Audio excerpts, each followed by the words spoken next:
Hello, everybody. I am Mr. CCDV.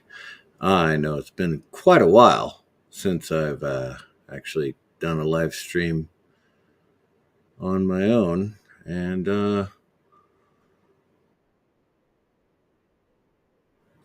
it's been a while. So I thought to myself, I said, I should, you know, go on here and let everybody know that I'm still alive. So you're welcome to hang out with me. I want to talk about sci-fi and fantasy, novels, books. Well, novels are books. I know. I'm fully aware of that. Duh. Uh, TV shows that you think are more scientific than uh, anything that's basically been going on ever since Disney took over Star Wars. Or you can go from, yeah, there's a demarcation line. A demarcation line is from 2016 to now, right? So we're nearly 10 years into this garbage of nightmare sci-fi fantasy realm. But I really do want to hear other people's thoughts on it. And so I'm going to post the link to the StreamYard and we'll see what happens. Because I really do. I want to know what your thoughts are. And hopefully you will come on and say hello at the very least, or if you have an opinion on, I've been reading sci-fi since I was like 12 years old, and that was a while ago. Don't ask me how long ago. I'll tell you if you desperately need me to too. But the fact is, I've been reading Heinlein and Asimov and Clark and David Weber and John Ringo and sci-fi authors, like real strong sci-fi authors, like hardcore sci-fi for a long time. And I want to talk about that because I'm so goddamn tired of listening to the bullshit that's been going on about the TV shows and the movies and shit that's been coming out lately. Because honestly, I just stopped watching. I honestly just stopped watching because I can go back to science fiction from the 1970s and go, that's better science fiction than what the hell they're producing now. So why would yeah, I know I still have Disney Plus. That's for my daughter, but everything else is, you know, I watch I watch hardcore sci-fi. I don't obviously I watch other things too. There's not that much hardcore sci-fi out there. Uh, The Expanse was one of the best hardcore sci-fi experiences that has been out in the last 10 years. But yeah, I just want to talk about sci-fi right now, like the old authors, like the guys that actually made sci-fi uh, palatable to teenagers. The youth novels of Robert Heinlein. Have Spaceship Will Travel. That's a youth novel. Now, for most people in this modern era,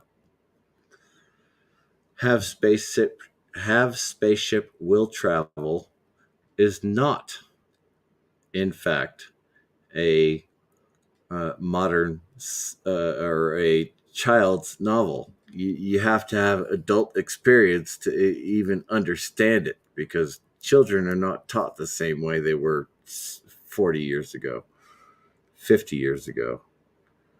It's unbelievable how many people don't understand the concept of science fiction. Science fiction is fine. You want to go the entire fiction route? Go the entire fiction route. You want to go the science route? Go the entire science route. I'm okay with either path. It's when you mix the science and the fiction when I start to get a little bit irritated. Now, I can enjoy a story when they do that. Absolutely, I can. And mind you, I I am I'm a novice. I have absolutely no science background whatsoever, other than what I think I was a sophomore in high school when I took biology. But I've been reading, you know. Let's see. Robert Heinlein wrote a novel in the early '80s that was called. Oh, I don't want to get this wrong. The Moon is a Harsh Mistress. The Moon is a Harsh Mistress. The Moon is a Harsh Mistress. There, I said it right. Finally. Let me make sure that link works. If I didn't put the right link in.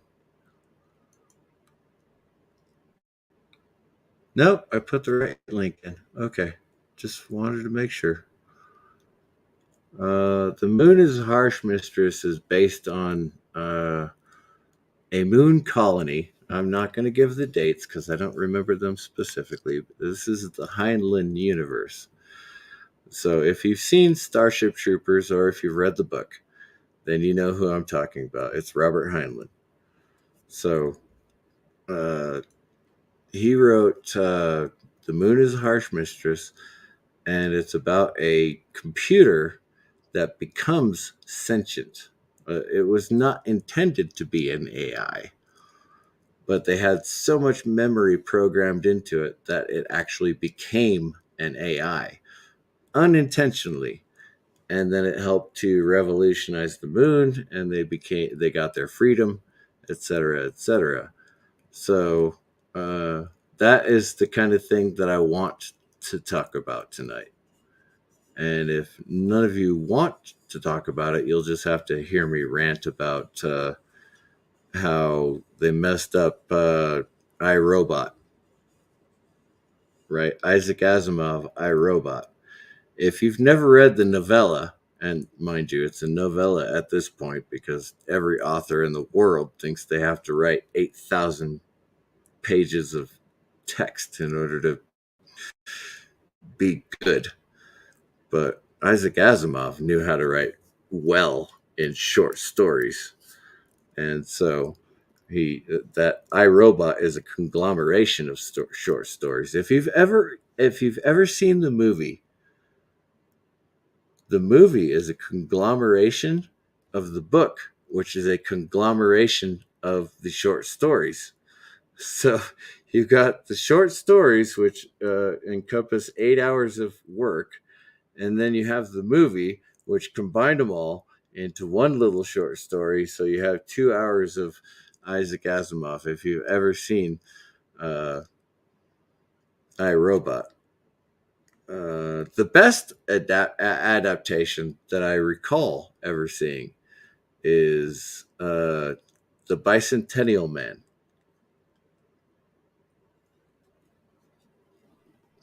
That is the story where the robot wanted to become human.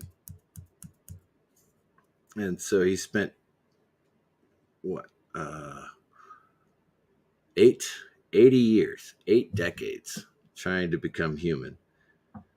And when he got back to the original owners, they said, well, yeah, okay, you are Andrew. I know that. But you look too human, except for little Mrs. Daughter. You got to remember, this is a movie, okay? It's a robot. So little Mrs. Daughter looks a lot like Little Miss, or granddaughter looks a lot like little Miss, and they fall in love, and Andrew eventually gets transfused with human blood, and in a few years he ends up dying. Huh. I've read a lot of Isaac Asimov, haven't I? Probably too much for you guys to keep up. Maybe too much for you guys to keep up. I'm actually curious. Am I going to talk to myself all night? If I do, that'll be entertaining. Let's see if I put the right StreamYard link in. Yep, I sure did. Look at me. I'm here.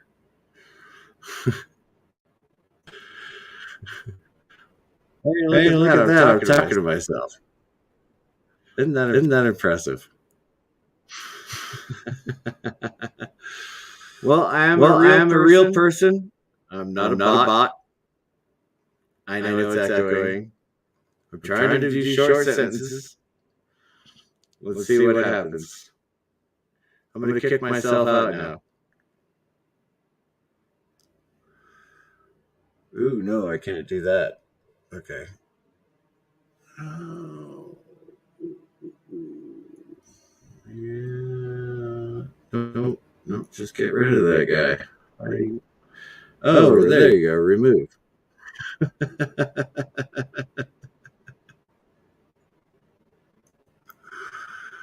Oh my goodness. Well, at least I know it's working.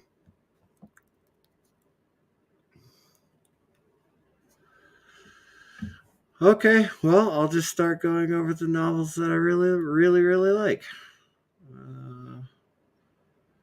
Honestly, don't know how to get rid of this now. Okay. Thought it just went away when you said remove. Well, I was wrong.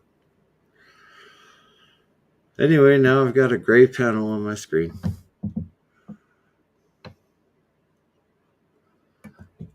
So, what was the first thing I read? Oof. Well, obviously, I'm not talking about C Spot Run or anything like that. I'm talking about like the first thing I actually read by myself. And I know it was a collection of short stories, but it wasn't iRobot. I didn't read iRobot until much, much later. What was it? It was definitely Isaac Asimov, a collection of short stories by Isaac Asimov. And of course, my mom was like, you need to be educated. You can't grow up in Los Angeles and not be educated. So I read basically everything that was science fiction. For some reason, I could never, ever get into fantasy. I have no idea why. I mean, it just, the magic systems in fantasy, they're inconsistent and they drive me crazy. Hard science fiction, at least, you got the speed of light limit, right? And then you also have beyond the speed of light, of course, hyperdrive. So those are the things that turn my engine on. And then, of course, you watch Disney Star Wars, and hyperdrive is basically teleportation. There's no time involved whatsoever. You can just be at one planet and then be at the next minute. That's not hard science fiction.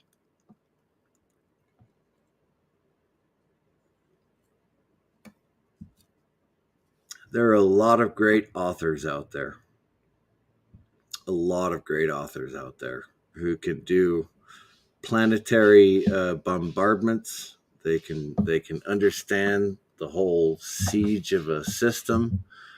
They can understand the complexities that it would take to fire a missile from one ship to another that is light seconds away. And you understand that a light minute is 8 minutes. If you don't understand that, then you need to read up a little bit. But a light minute is 8 minutes. So if a ship is 8 light seconds away, then they are 8 seconds away. That's how it works. And you have to anticipate, because astronomics is incredible. I mean, you have to go fast in order to land on a planet. You got to go slow in order to stay in a planet's orbit. And that is complicated to most people, but I love it. And so when like an author like David Weber says that there's or like, well, I'll stick with 8. Why not? When David Weber, an author like David Weber, says that there's 8 minutes in order to get the missile to get to the ship, then you need to anticipate 8 minutes where that ship is going to be. And then you can hit it with one of your missiles.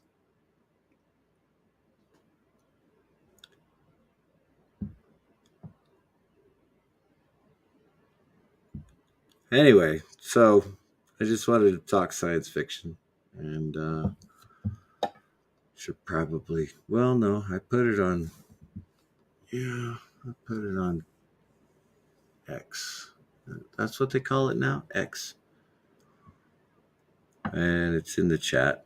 So I know for sure that it's in the chat. I could pin it, I guess, maybe.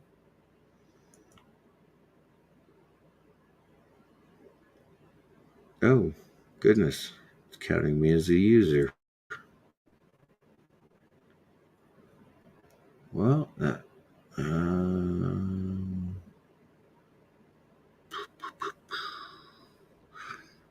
think that's my fault.